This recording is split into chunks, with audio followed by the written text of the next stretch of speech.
Care ಮಾಡ್ತಾ ಇದ್ದೀರಾ ನೀವು, ಬಟ್ ಡಿಟ್ಯಾಚ್ಮೆಂಟ್ನ ಕಲ್ತ್ಕೊಳ್ಳಿ. ಲೈಫಲ್ಲಿ ತುಂಬ ಕೇರ್ ಮಾಡಿದಷ್ಟು ನೀವು ತುಂಬ ಸಫರ್ ಆಗ್ತೀರಾ. ಅರ್ಥ ಆಗ್ತಿದೆಯಾ? ಸೊ ಡಿಟ್ಯಾಚ್ಮೆಂಟ್ನ ಹೇಗೆ ಕಲ್ತ್ಕೊಳ್ಳೋದು ಆ್ಯಂಡ್ ಡಿಟ್ಯಾಚ್ಮೆಂಟ್ ಅಂದ್ರೆ ಏನು ಎಕ್ಸಾಕ್ಟ್ಲಿ ಅನ್ನೋದನ್ನ ನಾನು ನಿಮಗೆ ಹೇಳ್ಕೊಡ್ತೀನಿ ಇವತ್ತು. ವಿಡಿಯೋ ಕಂಪ್ಲೀಟ್ ಆಗಿ ನೋಡಿ. ಡಿಟ್ಯಾಚ್ಮೆಂಟ್ ಅಂದ್ರೆ ನಾವು ತಪ್ಪಾಗಿ ತಿಳ್ಕೊಬಿಟ್ಟಿದ್ವಿ ಇಷ್ಟು ದಿನ ಅಂತ ನಿಮಗೆ ಅನ್ಸುತ್ತೆ. ಸೊ ನಾನು ನಿಮ್ಮ ಶ್ರೇಯ, ನೀವು ನೋಡ್ತಾ ಇದ್ದೀರಾ ಮೈಂಡ್ಸೆಟ್ ಕನ್ನಡ ಯೂಟ್ಯೂಬ್ ಚಾನಲ್. ಬನ್ನಿ ವಿಡಿಯೋನ ಸ್ಟಾರ್ಟ್ ಮಾಡೋಣ ಆ್ಯಂಡ್ ಸಬ್ಸ್ಕ್ರೈಬ್ ಮಾಡೋದು ಮರಿಬೇಡಿ. ವಿಡಿಯೋ ಟೈಟಲ್ ನೋಡಿ ತುಂಬಾ ಜನಕ್ಕೆ ಅನ್ಸಿರ್ಬೋದು ಏನ್ ಡಿಟ್ಯಾಚ್ಮೆಂಟ್, ಏನ್ ಹೇಳೋಕ್ ಬಂದಿದ್ದಾರೆ ಇವತ್ತಿವರು ಅಲ್ವಾ. ಅಂಡ್ ಡಿಟ್ಯಾಚ್ಮೆಂಟ್ ಹೇಳ್ಬಿಟ್ಟು ಏನ್ ಮಾಡ್ತಿದ್ದಾರೆ ಇವರು ಅಂದ್ರೆ ಎಲ್ಲರಿಂದ ನಮ್ಮನ್ನ ಬಿಡಿಸ್ಬೇಕು ಅನ್ಕೋತಿದ್ದಾರೆ ಏನು ಅಂತ ತುಂಬಾ ಥಿಂಕ್ ಮಾಡ್ತಿರ್ಬೋದು. ಬಟ್ ನೀವ್ ಅನ್ಕೊಂಡಿರೋ ರೀತಿ ಡಿಟ್ಯಾಚ್ಮೆಂಟ್ ಅಲ್ಲ ಇದು. ಸೊ ವಿಡಿಯೋ ಕಂಪ್ಲೀಟ್ ಆಗಿ ನೋಡಿ. ಅಂಡ್ ತುಂಬಾ ಜನಕ್ಕಿನ್ನ ಲೈಫಲ್ಲಿ ಎಕ್ಸ್ಪೀರಿಯನ್ಸ್ ಆಗಿರೋದಿಲ್ಲ, ಮುಂದೆ ಆಗಬಹುದು ಅಲ್ವಾ. ಅಂತ ಸಿಚುಯೇಷನ್ ಅಂತ ಪರ್ಸನ್ಗಳು ಲೈಫಲ್ಲಿ ಬರ್ತಾರೆ ಅಲ್ವಾ. ಸೊ ಅವಾಗ ನಿಮ್ಗೆ ಗೊತ್ತಾಗುತ್ತೆ ಡಿಟ್ಯಾಚ್ಮೆಂಟ್ ಮೀನಿಂಗ್ ಏನು ಅಂತ ಅನ್ಬಿಟ್ಟು. ಫಸ್ಟ್ ಥಿಂಗು, ನೀವೇನ್ ಅಟ್ಯಾಚ್ಮೆಂಟ್ ಅಂತ ಅನ್ಕೊಂಡಿದ್ದೀರಲ್ವಾ, ಅಥವಾ ಅಟ್ಯಾಚ್ಮೆಂಟ್ ಇದೆಯಲ್ಲ ನಿಮ್ಗೆ ಆಲ್ರೆಡಿ, ಅದನ್ನ ನೀವು ತಪ್ಪು ಜಾಗದಲ್ಲಿ ಮತ್ತೆ ತಪ್ಪು ವ್ಯಕ್ತಿಯ ಮೇಲೆ ಅದನ್ನ ಇಂಪ್ಲಿಮೆಂಟ್ ಮಾಡ್ಕೊಂಡಿದ್ದೀರಾ, ಬೆಳೆಸ್ಕೊಂಡಿದ್ದೀರಾ. ಗೊತ್ತಾಗ್ತಿದೆಯಾ? ಸೊ ಅದಕ್ಕೋಸ್ಕರನೇ ಅದರ ಔಟ್ಕಮ್ ನಿಮಗೆ ತುಂಬಾ ಹರ್ಟ್ ಆಗ್ತಾ ಇರುತ್ತೆ. ಯಾವಾಗ ಆ ತಪ್ಪು ಥಿಂಗ್ಸ್ ಇಂದ ನಿಮ್ಮ ಅಟ್ಯಾಚ್ಮೆಂಟ್ ನ ಡಿಟ್ಯಾಚ್ ಮಾಡಿಬಿಟ್ಟು ಕರೆಕ್ಟ್ ಜಾಗದಲ್ಲಿ ಮತ್ತೆ ಕರೆಕ್ಟ್ ವ್ಯಕ್ತಿಯಲ್ಲಿ ನೀವು ಅಟ್ಯಾಚ್ಮೆಂಟ್ ನ ಬೆಳೆಸ್ತೀರಾ, ಆಗ ನಿಮ್ ಲೈಫ್ ಬ್ಯೂಟಿಫುಲ್ ಆಗ್ತಾ ಹೋಗುತ್ತೆ. ನಾವೆಲ್ಲ ಏನ್ ಮಾಡ್ತೀವಿ ಲೈಫಲ್ಲಿ, ಔಟ್ಕಮ್ಸ್ ಮೇಲೆ, ರಿಸಲ್ಟ್ ಮೇಲೆ ಜಾಸ್ತಿ ನಾವು ಫೋಕಸ್ ಮಾಡ್ತೀವಿ. ಅಂಡ್ ಅದು ಬೇಗ ಕೂಡ ನಮಗೆ ಆಗ್ಬಿಡ್ಬೇಕು ಅಲ್ವಾ. ಅಂದ್ರೆ ನಾವು ತುಂಬಾ ಅಟ್ಯಾಚ್ ಆಗಿರೋದು ಒಂದು ಔಟ್ಕಮ್ ಮೇಲೆ, ಎಕ್ಸಾಕ್ಟ್ ವ್ಯಕ್ತಿ ಮೇಲ್ಗಿಂತ ಅಲ್ವಾ. ಸೊ ಯಾವಾಗ ನಾವು ಬೇಗ ಇದು ಸಿಗ್ಬೇಕು ಅದು ಸಿಗ್ಬೇಕು ಅಂತ ಅನ್ಕೊಂಡು ಅಟ್ಯಾಚ್ಮೆಂಟ್ ನ ಬೆಳೆಸ್ಕೋತೀವಿ, ನನಗೆ ಅವಳಿಂದ ಈ ತರ ಆಗ್ಬೇಕು, ಇವನಿಂದ ಈ ತರ ಸಿಗ್ಬೇಕು, ಹಿಂಗಾಗ್ಬೇಕು, ಹೀಗೆ ಹೆಲ್ಪ್ ಮಾಡ್ಬೇಕು, ರೈಟ್. ಸೊ ಇದರಿಂದ ತುಂಬಾ ಬೇಗ ಹರ್ಟ್ ಆಗ್ತೀವಿ ನಾವು. ಯಾಕೆ ಹೇಳಿ, ಎಲ್ಲ ನಾವು ಎಕ್ಸ್ಪೆಕ್ಟ್ ಮಾಡಿದ ರೀತಿಲೇ ಆಗೋದಿಲ್ಲ. ಅವಾಗ ಏನ್ ಮಾಡ್ತೀರಾ, ನಾನು ಅನ್ಕೊಂಡಿದ್ದು ಆಗಿಲ್ಲ, ಸೊ ಇವನ್ ಸರಿ ಇಲ್ಲ, ಅವಳು ಸರಿ ಇಲ್ಲ, ನಾನು ಇನ್ಮೇಲೆ ಯಾರಿಗೂ ಹೆಲ್ಪ್ ಮಾಡಲ್ಲ, ನಾನು ಯಾರನ್ನೂ ಇಷ್ಟಪಡೋದೇ ಇಲ್ಲ, ಯಾರು ನನ್ನ ಲೈಫಲ್ಲಿ ಬೇಡ, ನಾನು ಒಬ್ಳೇ ಇದ್ಬಿಡ್ತೀನಿ ಅಥವಾ ನಾನು ಒಬ್ನೇ ಇದ್ಬಿಡ್ತೀನಿ, ಈ ತರ ಒಂದು ಇನ್ಸ್ಟಂಟ್ ಆಗಿ ನೀವು ಒಂದು ಡಿಸಿಷನ್ ನ ತಗೋಬಿಡ್ತೀರಾ ಕೋಪದಲ್ಲಿ. ಕರೆಕ್ಟ್. ಸೊ ಇದು ನೀವೇ ಡಿಫೈನ್ ಮಾಡ್ಕೋತಿರುವಂತಹ ಡಿಟ್ಯಾಚ್ಮೆಂಟ್. ಆಕ್ಚುಲಿ ನನ್ನ ಪಾಡಿಗೆ ನಾನು ಇರ್ತೀನಿ, ಯಾರು ಬೇಡ, ಇದೆಲ್ಲ ನಿಮ್ಮ ಡೆಫಿನೇಷನ್ ಆಫ್ ಡಿಟ್ಯಾಚ್ಮೆಂಟ್. ಆದ್ರೆ ನಾನು ಹೇಳೋ ರೀತಿ ನೀವು ಡಿಟ್ಯಾಚ್ಮೆಂಟ್ ನ ನೋಡೋದು ಕಲ್ತ್ಕೊಂಡ್ರೆ ಹೇಗಿರುತ್ತೆ ಲೈಫು. ಸೊ ಬನ್ನಿ ಯಾವ ತರ ಅಂತ ನಾನು ನಿಮಗೆ ಹೇಳ್ಕೊಡ್ತೀನಿ. ಸೊ ನಾವು ಫಸ್ಟ್ ಆಫ್ ಆಲ್ ಯಾವ ಔಟ್ಕಮ್ ಮತ್ತೆ ರಿಸಲ್ಟ್ ಮೇಲೆ ನಮ್ಮ ಅಟ್ಯಾಚ್ಮೆಂಟ್ ಇರುತ್ತಲ್ಲ ಅಲ್ಲಿಂದ ನಾವು ಡಿಟ್ಯಾಚ್ ಆಗಬೇಕು. ಫಸ್ಟ್ ಥಿಂಗ್, ಅಲ್ಲಿಂದ ಡಿಟ್ಯಾಚ್ ಆಗ್ಬಿಟ್ಟು ನಿಮ್ಮ ಕ್ವಶನ್, ಲೈಕ್ ಅವ್ನು ಯಾಕೆ ಹಂಗ್ ಮಾಡ್ತಿಲ್ಲ, ಇವನ್ ಯಾಕೆ ಹಂಗ್ ಮಾಡ್ತಿಲ್ಲ ಅಂತಿರಲ್ಲ. ಸೊ ಆ ವೈ ಅನ್ನೋ ಕ್ವಶನ್ ಮೇಲೆ ಹಾಗೂ ನಿಮ್ಮ ಪ್ರಯತ್ನಗಳ ಮೇಲೆ ನೀವು ಅಟ್ಯಾಚ್ ಆಗ್ತಾ ಹೋಗಿ. ಅರ್ಥ ಆಗ್ತಿದ್ಯಾ ನಾನು ಹೇಳೋದು? ಸ್ವಲ್ಪ ಇದು ಸೂಕ್ಷ್ಮವಾಗಿದೆ, ಬಟ್ ನೀವು ಅರ್ಥ ಮಾಡ್ಕೋಬೇಕು. ವೈ ಅನ್ನೋದ್ರ ಮೇಲೆ ನೀವು ಅಟ್ಯಾಚ್ ಆದಾಗ ನಿಮಗೆ ಗೊತ್ತಾಗುತ್ತೆ ನಾನು ಬೇಗ ರಿಸಲ್ಟ್ಸ್ನ ಎಕ್ಸ್ಪೆಕ್ಟ್ ಮಾಡ್ತಾ ಇದ್ದೀನಿ ಅಂತ. ಅಂಡ್ ನಿಮ್ಮ ಪ್ರಯತ್ನಗಳ ಮೇಲೆ ನೀವು ಅಟ್ಯಾಚ್ ಆದಾಗ ನಿಮಗೆ ಒಂದು ಹೆಮ್ಮೆ ಇರುತ್ತೆ, ಇದು ನನ್ನ ಪ್ರಯತ್ನ ನಾನು ಮಾಡಿದ್ದೀನಿ ಅಂತ. ಗೊತ್ತಾಗ್ತಿದ್ಯಾ? ಅರ್ಥ ಮಾಡಿಸ್ತೀನಿ ಇವಾಗ ಹೇಗೆ ಅಂತ ಡೀಟೇಲ್ ಆಗಿ. ಈಗ ನೀವು ಯಾರ ಜೊತೆನೋ ರಿಲೇಶನ್ಶಿಪ್ ಸ್ಟಾರ್ಟ್ ಆಗಿರುತ್ತೆ, ನಿಮಗೆ ಒಂದು 2 to 3 days ಆಗಿರುತ್ತೆ ಅನ್ಕೊಳ್ಳೋಣ. ಅಂಡ್ ನಿಮ್ಮ ನೇಚರ್ ಏನಿರುತ್ತೆ, ಅವ್ರನ್ನ ಖುಷಿ ಪಡಿಸೋಣ, ಅವ್ರಿಗೊಂಥರ ಫೀಲ್ ಗುಡ್ ಕೊಡಿಸೋಣ ಅಂದ್ಬಿಟ್ಟು ಒಂದು ಸರ್ಪ್ರೈಸ್ ಪ್ಲಾನ್ ಮಾಡೋಣ, ಏನಾದ್ರು ಕೊಡೋಣ ಅಂತ ಒಂದು 2 to 3 days ಅಲ್ಲಿ ನೀವು ಅನ್ಕೋತೀರಾ, 4th day ಈ ತರ ಮಾಡೋಣ ಅಂತ. ಸೊ ಇದು ನಿಮ್ಮ ಫೀಲಿಂಗ್. ಆಕ್ಚುಲಿ ಅವ್ರು ಕೇಳಿಲ್ಲ ಯಾವುದನ್ನು. ಅಂಡ್ ನಿಮ್ಮ ಖುಷಿ ಕೂಡ ಇದು, ಇನ್ನೊಬ್ರನ್ನ ಖುಷಿಯಾಗಿ ಇಡೋದು, ಅವ್ರಿಗೆ ಸರ್ಪ್ರೈಸಸ್ ನ ಕೊಡೋದು ಅಲ್ವಾ. ಸೊ ಈ ತರ ನೀವು ನಿಮ್ಮ ಖುಷಿಗೋಸ್ಕರ ಮಾಡಬೇಕಾದ್ರೆ ನೀವು ಅದರ ಔಟ್ಕಮ್ ಮೇಲೆ ಅಟ್ಯಾಚ್ಮೆಂಟ್ ಬೆಳೆಸ್ಕೋಬೇಡಿ. ಗೊತ್ತಾಗ್ತಿದ್ಯಾ? ಯಾಕಂದ್ರೆ ಇದು ನಿಮಗೆ ಬಿಟ್ಟಿದ್ದು, ಕರೆಕ್ಟಾ? ನಿಮ್ಮ ಖುಷಿ. ಸೊ ನಿಮ್ಮ ಪಾರ್ಟ್ನರ್ಗೆ ಇದು ಇಷ್ಟ ಆಗುತ್ತೋ ಬಿಡುತ್ತೋ ಅದು ನಿಮಗೆ ಬೇಡ.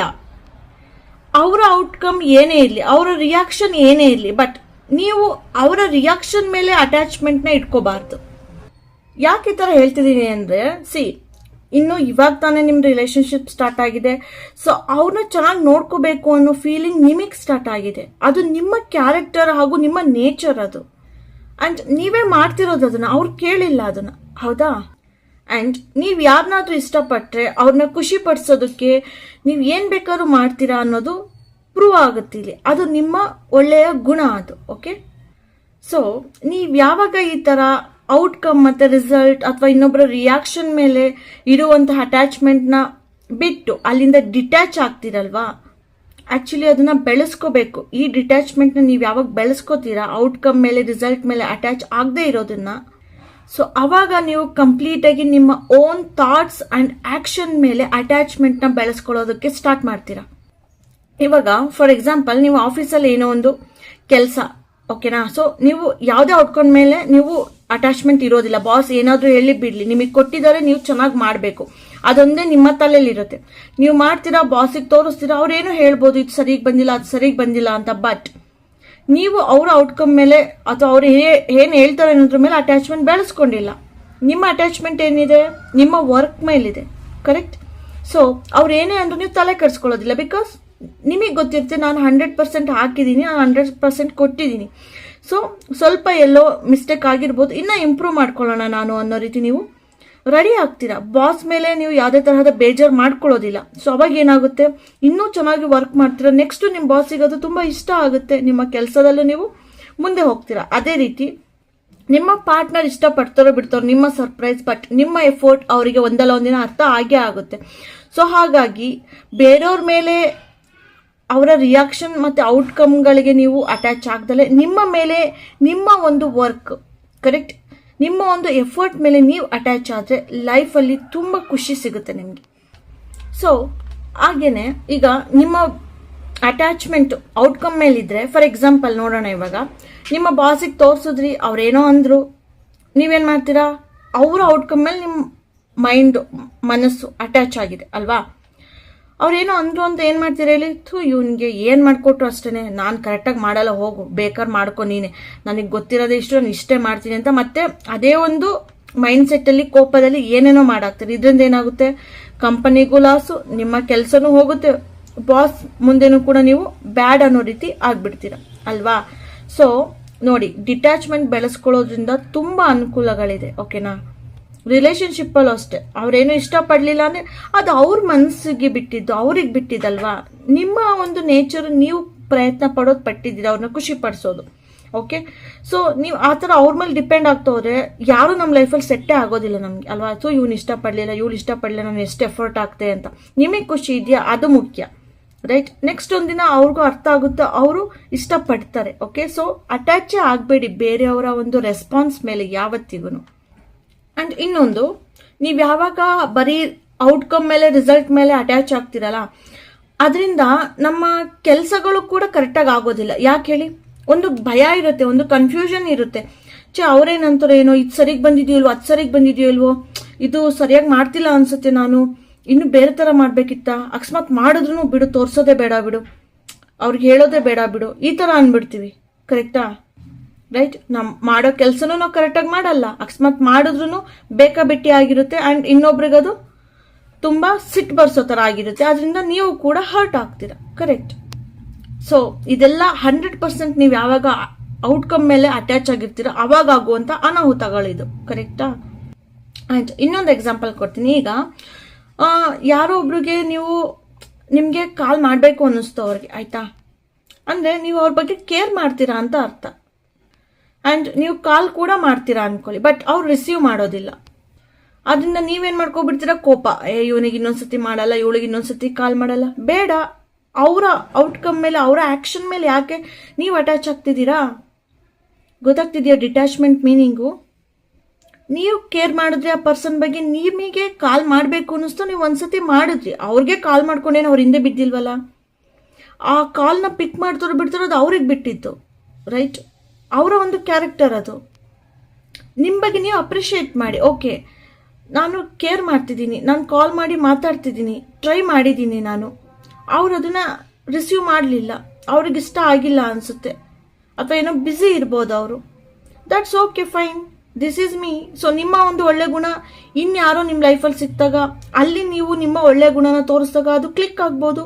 ನಿಮ್ಮನ್ನು ಯಾಕೆ ನೀವು ಚೇಂಜ್ ಮಾಡ್ಕೋತೀರಾ. ಸೊ ಬೇರೆಯವ್ರ ಆ್ಯಕ್ಷನಿಂದ ಡಿಟ್ಯಾಚ್ ಆಗಿಬಿಡಿ. ನಿಮಗೆ ಅನ್ನಿಸ್ತು ನೀವು ಮಾಡಿದ್ರಿ, ದಟ್ಸ್ ಡನ್. ರೈಟ್. ಅವ್ರು ಏನು ರಿಸೀವ್ ಮಾಡಿದ್ರೆ ಬಿಟ್ಟು ಅದು ನಿಮಗೆ ಬೇಕಾಗಿಲ್ಲ, ನೀವು ಡಿಟ್ಯಾಚ್ ಆಗಿದ್ದೀರಾ, ಆ ಒಂದು ಬೇರೆಯವರ ರೆಸ್ಪಾನ್ಸ್ ಮೇಲೆ ನೀವು ಅಟ್ಯಾಚ್ ಆಗಿಲ್ಲ. ಸೊ ಅದರಿಂದ ನೀವು ಡಿಟ್ಯಾಚ್ ಆಗಿದ್ದೀರಾ ಆಲ್ರೆಡಿ. ಅದು ಬಿಟ್ಬಿಟ್ಟು ಅಯ್ಯೋ ಯಾಕೆ ರಿಸೀವ್ ಮಾಡಲಿಲ್ಲ, ನಾನೇನಾದರೂ ರಾಂಗ್ ಟೈಮಲ್ಲಿ ಕಾಲ್ ಮಾಡೋದನ್ನ, ಅವ್ರೇನಾದರೂ ನನ್ನ ಹೇಟ್ ಮಾಡ್ತಾರಾ, ಅಥವಾ ರಿಟರ್ನ್ ಮಾಡ್ಬೋದೇನೋ ನೋಡೋಣ ಕಾಯೋಣ ಅಂತ ಒಂದು ನಿಮಿಷಕ್ಕೂ ಮೊಬೈಲ್ ನೋಡೋದು, ಇವೆಲ್ಲ ಬೇಕಾ? ಇವೆಲ್ಲ ಬೇಕಾಗಿರಲ್ಲ. ಆಮೇಲೆ ಟೆನ್ಷನ್ ಆಗುತ್ತೆ, ಇದೇ ಹಿಂಗೆ ಕಂಟಿನ್ಯೂ ಆಗುತ್ತೆ. ಸೊ ಅದೇ ನೀವು ಇದೆಲ್ಲದರಿಂದ ಡಿಟ್ಯಾಚ್ ಆಗಿಬಿಟ್ರೆ ಆರಾಮಾಗಿರ್ತೀರ. ನೀವು ನಿಮ್ಮ ಮೇಲೆ ನೀವು ಅಟ್ಯಾಚ್ ಆಗಿ. Okay, you love caring a person, you love talking to them, so you call them, right?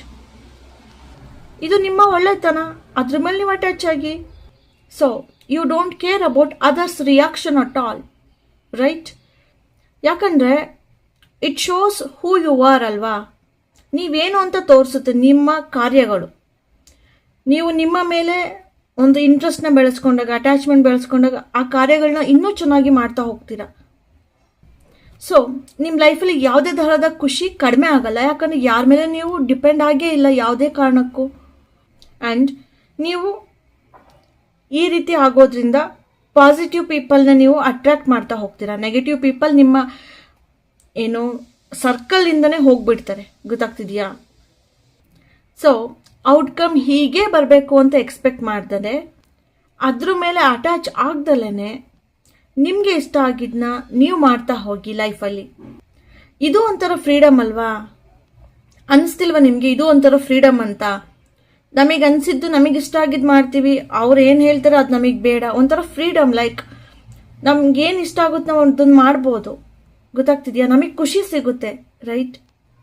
ತುಂಬ ಮನಸ್ಸಿಟ್ಟು ಆ ಕೆಲಸನ ಮಾಡಿರ್ತೀರ, ರೈಟ್? You feel happy. ಅದಕ್ಕಿಂತ ಜಾಸ್ತಿ ಏನು ಬೇಕು ಲೈಫಲ್ಲಿ? ನಮ್ಮನ್ನು ನಾವು ನೋಡಿ ಖುಷಿ ಪಡೋ ಅಂಥದಕ್ಕಿಂತ ಜಾಸ್ತಿ ಬೇರೆದೇನಿದೆ ಲೈಫಲ್ಲಿ? And you enjoy what you are doing, right?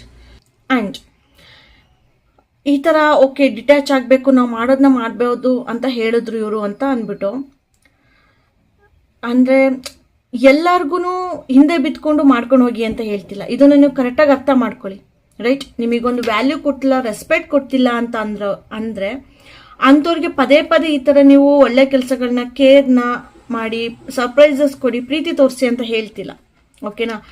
So ಯಾವುದೇ ಒಂದು ಕೆಲಸ ಮಾಡಬೇಕಾದ್ರೆ ಯಾರಿಗೆ ಮಾಡ್ತಿದ್ದೀರಾ, ಯಾಕೆ ಮಾಡ್ತಿದ್ದೀರಾ ಅನ್ನೋದ್ರ ಮೇಲೆ ತುಂಬ ನಿಮ್ಮ ಗಮನ ಇರಬೇಕು, ಓಕೆನಾ? ನಾನು ಡಿಟ್ಯಾಚ್ ಆಗಿ ಅಂತ ಅಂದೆ ಅವ್ರ ರಿಯಾಕ್ಷನಿಂದ, ರೈಟ್? ಅವರು ನಿಮ್ಮನ್ನ ಕಾಲಲ್ಲಿ ಹೋದ್ರೂ ಅವರಿಂದನೇ ಹೋಗಿ ಅಂತ ನಾನು ಹೇಳ್ತಿಲ್ಲ, ಗೊತ್ತಾಗ್ತಿದೆಯಾ? ಅರ್ಥ ಆಗ್ತಿದೆಯಾ? ಸೊ ನೀವು ಡಿಸೈಡ್ ಮಾಡಬೇಕು ಯಾರಿಗೆ ಏನು ಕೊಡ್ತಾ ಇದ್ದೀನಿ ಅಂತ. ರಾಂಗ್ ಪ್ಲೇಸ್ ಆ್ಯಂಡ್ ರಾಂಗ್ ಸಿಚುಯೇಷನ್ಗೆ ನೀವು ಕೊಡ್ತಾ ಹೋದರೆ ನಿಮ್ಮ ಎನರ್ಜಿ ಕಂಪ್ಲೀಟಾಗಿ ವೇಸ್ಟ್ ಆಗುತ್ತೆ, ಗೊತ್ತಾಯ್ತಾ? ಸೊ ಓಕೆ, ಡಿಟ್ಯಾಚ್ಮೆಂಟ್ನ ಹೊಸ ಅರ್ಥ ನಿಮಗೆ ಗೊತ್ತಾಗಿದೆ ಅಂದ್ಕೊಂಡಿದ್ದೀನಿ. ಇದನ್ನು ನಿಮ್ಮ ಲೈಫಲ್ಲಿ ಅಳವಡಿಸ್ಕೋತೀರಾ ಅಂತಲೂ ಅಂದ್ಕೊಂಡಿದ್ದೀನಿ. ಸೊ ಇವತ್ತಿನ ವಿಡಿಯೋ ಇಲ್ಲಿಗೆ ಮುಗಿಸ್ತಾ ಇದ್ದೀನಿ. ನಾನು ನಿಮ್ಮ ಶ್ರೇಯ, ನೀವು ನೋಡ್ತಾ ಇದ್ದೀರಾ mindset Kannada YouTube channel. Subscribe ಮಾಡಿ ಆ್ಯಂಡ್ ಜಾಸ್ತಿ ಸಪೋರ್ಟ್ ಮಾಡಿ, ಓಕೆನಾ? ಸೊ ನೆಕ್ಸ್ಟ್ ವಿಡಿಯೋದಲ್ಲಿ ಮತ್ತೆ ಸಿಗ್ತೀನಿ. ಅಲ್ಲಿವರೆಗೂ ನೋಡ್ತಾ ಇರಿ mindset Kannada YouTube channel. Take care, bye, see you all again.